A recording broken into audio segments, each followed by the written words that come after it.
bir kamp yapmayı düşündü. Biz de izci kampı gibi düşündük. Hocam kampla ne işimiz var? İzcilik mi yapar çocuklar dedik. Yok dedi.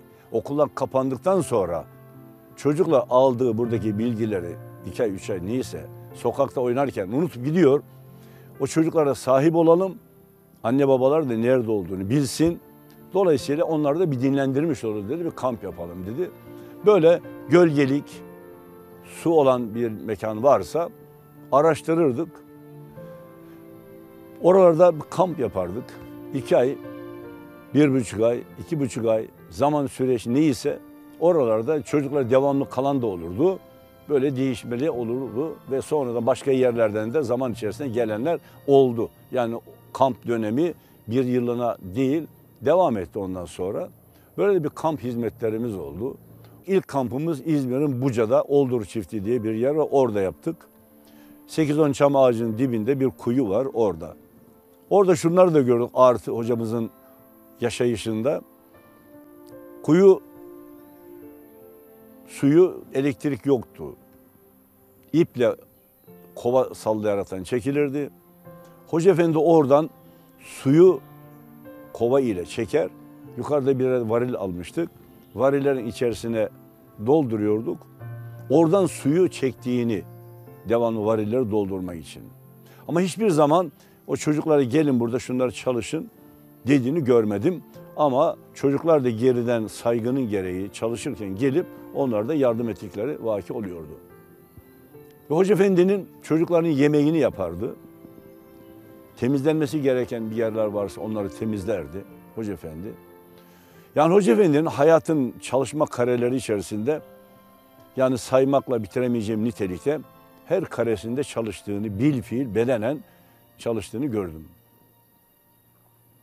Yani o ilk günlerimizden, 66 yılından bugünlerimize kadar da görmekteyim. Allah'ımıza binlerce şükür. Hoca Efendi kenara çekilip de emirname yağdıran, şunu yapın, şöyle yapın dediğini duymadım ve görmedim. Yapılması gereken bir iş varsa ilk önce kendi yapardı. Ben bir gün hocama bir soru sordum. Hocam dedim, biz halk insanıyız. Biz dil terbiyesinden anlıyoruz. Sizin bir terbiye metodunuz var, halle terbiye ediyorsunuz. Bir iş yapılması gerekli olduğu zaman siz kalkıp kendiniz yapıyorsunuz. Bunu bize söyleyin, biz yapalım. Bize söylemiyorsunuz, yapmıyoruz. Yapsak da yanlış yapıyoruz. Bize şunu şöyle yapın deseniz daha iyi anlayacağız dedim. Biz dil terbiyesinden anlıyoruz, hal terbiyesinden anlamıyoruz. Siz hal terbiyesi veriyorsunuz dedim. Bana dedi ki senin için terbiyemi bozacağım dedi.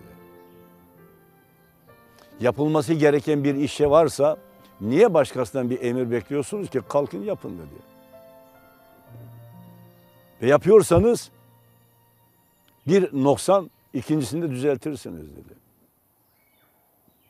Hoca Efendi'nin yapılması gerekli olan bir şeylerde en dar daireden bir masanın üzerinin temizlenmesinden başla, bir evin süpürülmesinden başla hiçbir şeyini, emrini görmedik.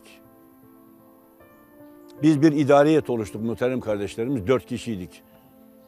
5.'si de Hoca Efendi'ydi.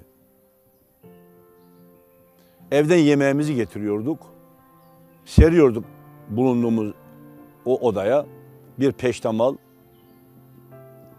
veya sofra bezi deriz. Onun üzerine koyuyorduk yemeği, orada yemeğimizi yiyorduk. 4 kişiydik, oturduk sofra etrafına, hocamızın gelmesini bekledik. Daha gelmedi Hoca Efendi, odasından çıkıp bu tarafa gelmedi. Oda karşıda 2 metre koridor, bu tarafa atlayacak, belki odaya girecek. Böyle Hoca Efendi girdi içeriye, çok üzgün bir tavırda. Çok morali bozuk bir şekilde geldi. Böyle, o Allah'ım kaldım cahili cühelaların içerisinde dedi. Oradaki bulunan 4 kişiden Mehmet Fidan diye bir abimiz vardı. Mustafa Ok diye bir abimiz vardı. Köse Mahmut dedik. Üçü de vefat etti. Allah kanına rahmet eylesin. Biz vardık. Bir de Hoca Efendi vardı. Böyle o söyleyince Köse Mahmut kardeşimiz Hoca Efendi yüzüne böyle baktı. Hocam dedi, Biz dedi gerçekten cahil cühelayız dedi. Ben şahsen ilkokula bile gitmedim dedi. Cahil cühelayız, hikmetini bilmeyiz. Allah Celle Celaluhu bize öyle bir büyük zat nasip etmiş ki önümüze rehber olaraktan böyle elini attı, Hoca Efendi'nin ceketinin eteğinden tuttu. Biz dedi onun eteğinden tutmuşuz, onun arkasından gidiyoruz dedi. Hocam dedi, eğer dedi biz de okumuş olsaydık, ben de liseyi, üniversiteyi bitirdim diye okuma, bilgi, ukalalığı yapardık da size belki tuz kavurturduk dedi. Hocam dedi belki böyle hayırlıdır dedi. Böyle baktı hocamız, Köse dedi boyundan büyük konuşuyorsun dedi. Hocam dedi yemek soğuyor, yemeğimizi yiyelim dedi. Allah'ımıza binlerce şükür biz Hoca Efendi'nin yanındaki 1, 2, 3 ve 4 kişi ilk önceleri bildiğimiz hiçbir şey yoktu. Allah'ın bildirmesi öğrendiğim tek şey vardı. Allah'ın lütfu olarak kabul ediyoruz. Öyle bir rehber önümüze vermiş. Onun için taş kafalı olduk. Büyüğümüzün sözü ne dediyse onu yaptık. Bugüne kadar böyle geldik. Allah bundan geri etmesin. Allah ayağımızı kaydırmasın şu bulunduğumuz hizmetten muhterem kardeşlerim. Ben böyle bir şey anlatmakla kafanızda artmış olmayayım. Yani bir soruna nasıl tanıdınız? İşte bu şekilde tanıdık. Tanıdığımız günden bugünümüze kadar 50 seneye yaklaşıyoruz. Allah'a hamdolsun. Bir yanlış da yapmadık. Zaten yapamazdık çünkü başımıza rehberimiz vardı. Her söylediği doğruydu, doğru yaptırdı Allah'ımız. Bu zaman içerisinde bir insan bir şey anlatırken her şeyi A'dan Z'ye kadar anlatması da anlamı yok. Hizmetin açılımı olaraktan düşünecek olursak İzmir'imizde yurttur, evdir, çocukların, talebelerin kaldığı gibi. 1978 senesinde Hoca Efendi vaazında 10 sene sonra Rusya çökecek dedi. Ona göre hazırlanın dedi. Bir camide, Ferahlı Camisi'nde İzmir'de.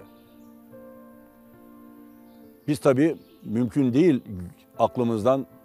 basit aklımızla çünkü o zaman Rusya'nın en güçlü olduğu dönemdi. Vaktaki oldu. 90'lı yıllara gelindi. Hoca Efendi işte o Rusya'nın çökme işaretleri gelince sinyaller böyle birkaç devlete arkadaşlar gönderildi. Onlar geldiler. Hoca Efendi dedi ki biz dini İslam'ı birebir Peygamberimiz sallallahu aleyhi ve sellem elinden almadık. Biz Orta Asya'da doğup büyüyen o manevi büyüklerimizin bize öğretmeleriyle öğrendik. Bugün onların torunları olan bugün Orta Asya'daki insanlarımız bir kader mahkumu oldu, kader mahkumu. Biz bugün oraya gidelim, oralara eğitim müesseseleri açalım, o insana yardım edelim dedi. Ve de ülkemizin de tanınmasına başlangıç olur. Ve dolayısıyla oralara gidildi.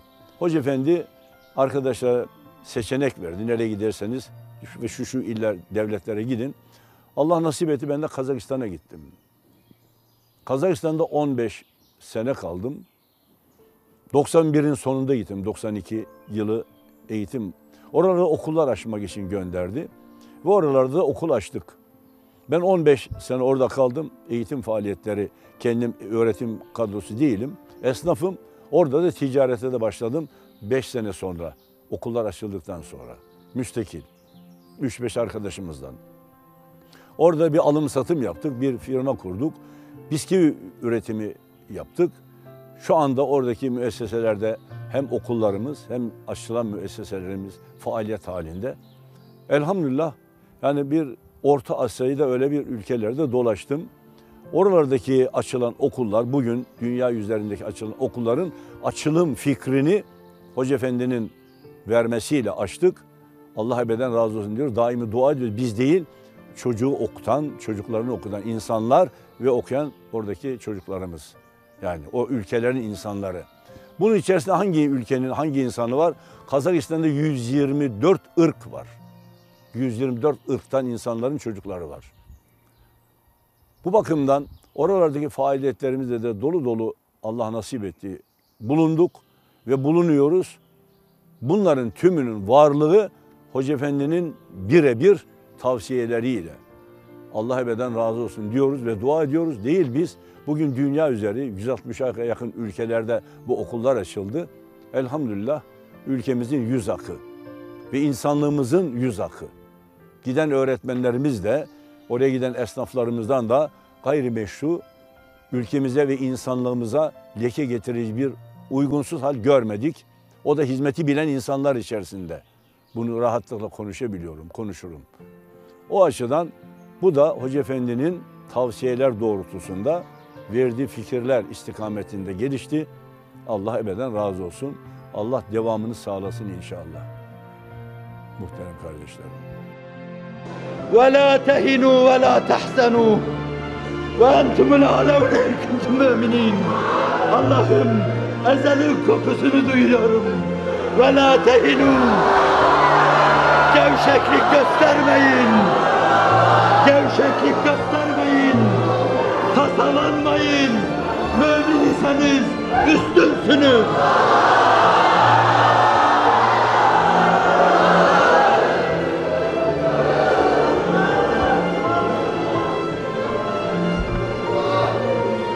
Bu hasbilikle çok şeyler aşılır. Bu sahabi anlayışıyla çok menzillere varılır. Ve Allah'ın inayet ve keremiyle cehennemden fışkıran kıvılcımlar üzerinde Yasemenlikte yürüyor gibi yürünür. Allah'ın inayet ve keremiyle.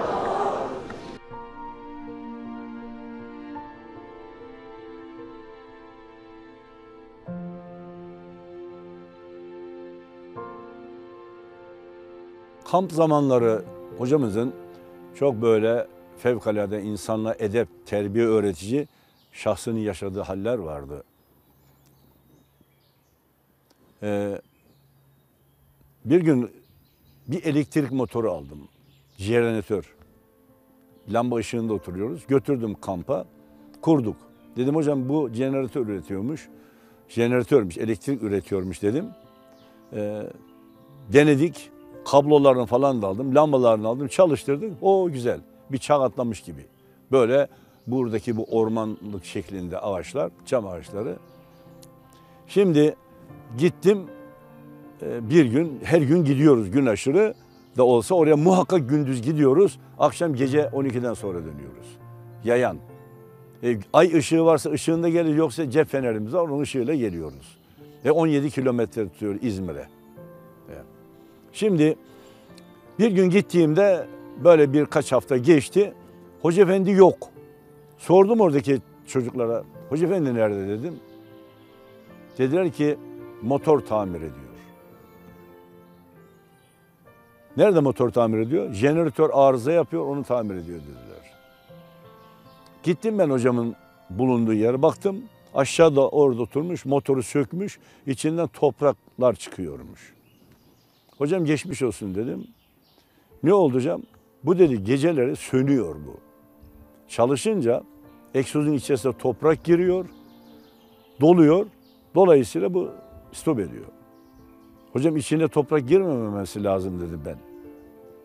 Baktı içinde çıkıyor işte dedi. Egzozun içerisinden çıkıyor dedi. Ben tabii olabilir hocam dedim. Ama kabul etmedim. Olacağını kabul etmedim. Olabilir hocam dedim.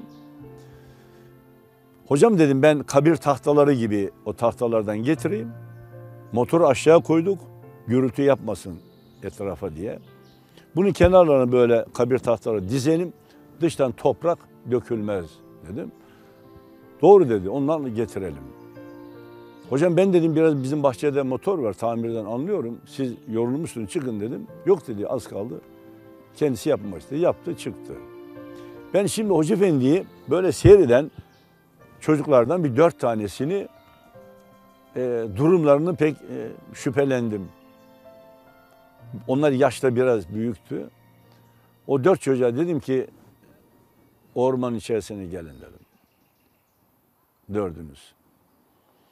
Geldiler. Dedim ki çocuklar görmedim, yapmadım, bilmiyorum, inanmam bu sözlere. Bu motorun istopu etmesine sebep bir şeyler oluyor dedim. Motorun için istop ediyor dedim. Şimdi bunu yaptıysanız, yapıldıysa bu 4'ünüzden şüpheliyim. Çünkü siz Hoca Efendi aşağıda çalışırken yukarıda çok neşeli bakıyordunuz. Üzgünlüğünüz yoktu. Çocukluk hissi, bir şey yaptınız ki motor stop ediyor dedim. Şimdi size soru soruyorum. Yaptın mı? Gördün mü? Biliyor musun? Şimdi söyle bakayım dedim. Gördün mü? Çocuk ağlayaraktan böyle biz yaptık dedi. Niçin yaptınız dedim. Elektrik yandığı için Hoca Efendi bizi derslere çalıştırıyor. Gece geç vakitlere kadar. Sabah da erken de kalkıyoruz. Eskiden lamba yoktu. Karanlık olduğundan dolayı yatıyorduk. Şimdi bundan dolayı erken kalkıyoruz. Uykumuzu da tam alamadığımızdan dolayı biz toprak dolduruyoruz egzozuna. Motor stop ediyor. Ondan sonra yatmış oluyoruz dedi. Ben de çocukken dedim. Bir arkadaşın motor egzozuna patates tıkamıştım. Çalışmıyor, oradan biliyorum. Bu hilenizi yaptınız dedim. Ama ben bunu Hoca Efendi'ye söylemedim. Ve bir de gittim tahtaları da getirdim. Kenarlarda döşedik. Motor çalışmaya başladı. Hocam bana dedi ki bak dedi tahtaların faydası olur dedi. Şimdi yukarıdan toprak dökülmeyince egzoz geriye basıyor. Oradan toprak dökülür, egzozun içerisine giriyor dedi. Bundan söylüyordu. Şimdi bak dökülmüyor ve çalışıyor dedi. Bunu bir zaman geçti, uzun müddet bir yerde oturuyorduk. Üzgündü Hoca Efendi. Ben o üzüntüsünü değiştirebilir miyim diye. Hocam bir şey anlatabilir miyim dedim. Anlatınız dedi. Hocam dedim falan tarihte o motorun istop etmesinde sebep olan işte anlattığım o konuyu o 4 arkadaş oraya toprak dolduruyormuş. Motor stop etsin de istirahat edelim diye. Hoca Efendi hiçbir şey demiş, çocukluk hissi dedi. Olgun bir hareketle. Ve çocuklara dedim ki ağlamayın şimdi. Eğer bundan sonra motor bir stop ederse esas ağlayacağınız zaman o zaman gelir dedim. Ama şimdi affediyorum dedim. Şimdi bir gün gittim gene Hoca Efendi yok. Sordum gençlere nerede Hoca Efendi?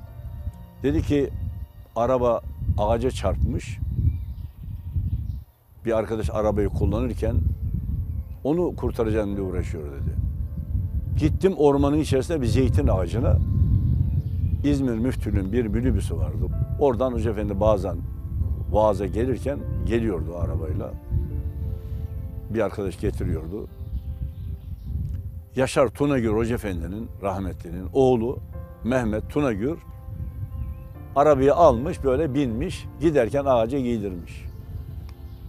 Ağaca çarpmış, ağaç arabanın gövdesi içine girmiş. Yandan böyle. Gittim Hoca Efendi çok yorulmuş böyle ter akıyor. Geçmiş olsun hocam dedim. Dedi ki işte çocukluk hissi heves etmiş bir arabaya binmiş. Buraya vurmuş dedi. Ağacı kurtaracağım diye uğraşıyorum dedi. Ben şöyle bir baktım. Hocam bu kurtulmaz dedim. Bu ağacı keselim dedim. Arabayı kurtaralım. Neyi dedi bana? Ağacı dedim. Allah senin canını yok etmek için mi yarattı dedi. Bu canlı dedi. Nasıl keseyim diye bir konuşuyor biliyorsun dedi. Hocam nasıl çıkmaz ki araba dedim çıkmaz. Çıkaracağız dedi.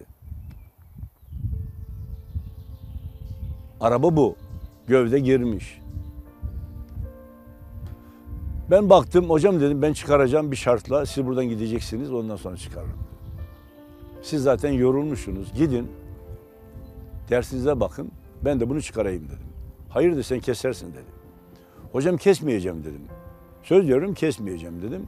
Siz gidiniz de ben çıkaracağım bunu dedim. Gitti Hoca Efendi. Zaten yorulmuştu. Ben de balyozu aldım. Araba minibüsün göğsüne vura vura çökerttim. Ağaç meydana kaldı. Talebeler çağırın gelin buraya. Yan taraftan ittirdik. Arabayı ağacı açığa aldık 1 metre kadar. Şimdi hocamı çağırdım. Hocam buyurun dedim. Ağacı kurtardık dedim. Kestim. Yok hocam kesmedim dedim. Geldi Hoca Efendi. Bir baktı arabaya. Dedi araba. Hocam dedim ben canlıyı kurtardım. Siz bana canlıyı kurtar dediniz. Şimdi o arabanın yapan var dedim burada. İzmir'in orada bir yapan usta var. Bunun eskisi gibi olur dedim. Merak etmeyiniz dedim.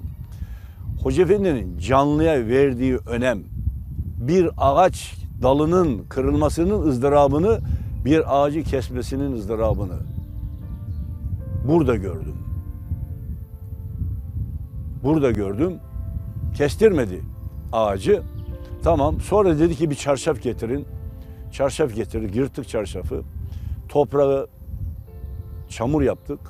Ağacın gövdesine bezle sardık.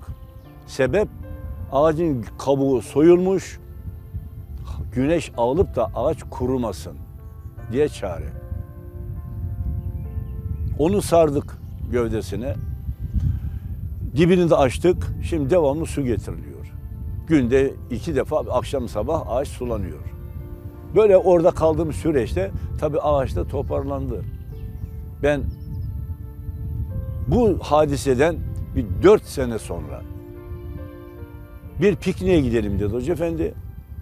Böyle kalabalık arkadaşlar var. Pikniğe gittik yazın Nisan ayında.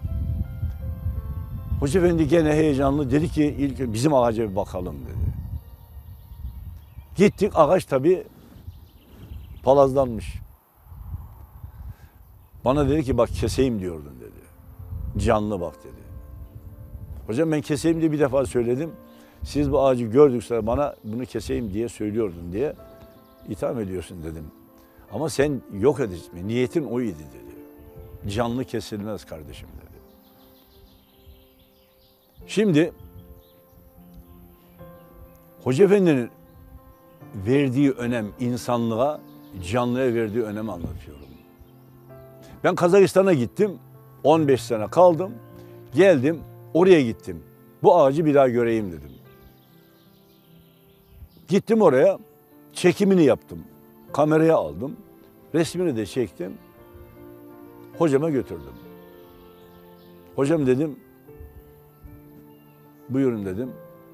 Bu ne dedi? Dedim. Buca dedim Kaynaklar Köyü'ndeki ağaç. Ha şu keseyim dediğin ağaç mı dedi. Hocam siz de her bunu gördüğün zaman bu ifadeyi söylüyorsunuz dedim. Ama sen yok edecektin dedi. Bak ne kadar büyümüş dedi. Şu anda o ağaç orada sağlam sağ yerinde duruyor. Hoca Efendi'nin böyle insanlığa her şeye verdiği değeri anlayamayan çok insanlar var bugün. Ama bir yanlış mı, doğru mu? Herkesin doğrusu kendine doğru da esas doğruyu biz Hoca Efendi'yi yaşadığı hayatta gördük. Allah ondan da mahrum etmesin. Böyle kesitlerden hatıralar sordunuz. Bunlar da bu şekliyle muhterem kardeşim. Önemli olan bugün hepimizin Hoca Efendi ne diyor, insanlığa nasıl değer verilmesini sunuyor. Onu yaşayalım, onu kabul edelim. Biraz önce de söyledim, dini, dili, yöre ve töresi ne olursa olsun bütün Allah'ın yaratmış olduğu mahlukat da dahil yarattığı insanlara değer vermemiz lazım. Onun için o büyüğümüzü bizlerin anlatmasıyla anlamamız da mümkün değil. Ancak anlamamız için kendimiz bireysel olarak yazdığı eserleri ve anlattığı vaazları dinlersek, okursak ancak bir şeyler öğrenebiliriz doğrusunu olaraktan. Allah cümlemize o şuuru nasip etsin diye cevabı bu kadar noktalıyorum muhterem kardeşlerim. Sizin arkadaşlarınızdan bir tanesi bir cehennem görme rüyasını anlatmıştı. İçinde yananları görünce ben de bir gireyim dedim. Ayaklarımı soktum fakat beni yakmadı diyor. Yanmışlar yanmaz ki. Allah aşıkları aşkla yanmıştır. Aşkla yananlar yanmaz bir kere. Kurban kesilmez ki. Ölü acı duymaz ki. Mutu kablan tabutu. Siz ölmeden evvel ölmüşsünüz. Öleni öldüremezler. Aşacaksınız. Aşılmaz gibi görünen yerleri aşacaksınız. Aşılması beklenen çok yer var. Ve benim muhabbet fedailerimi size ben diyemem. Ben sözünü kullanamam. Allah beni sevmez. Kabul ederseniz kıtmiri Allah'ın kıtmiri, Resulullah'ın kapı kulu. boynu tasmalı, kulağı küpeli, ayağı prangalı, sadık bendesi.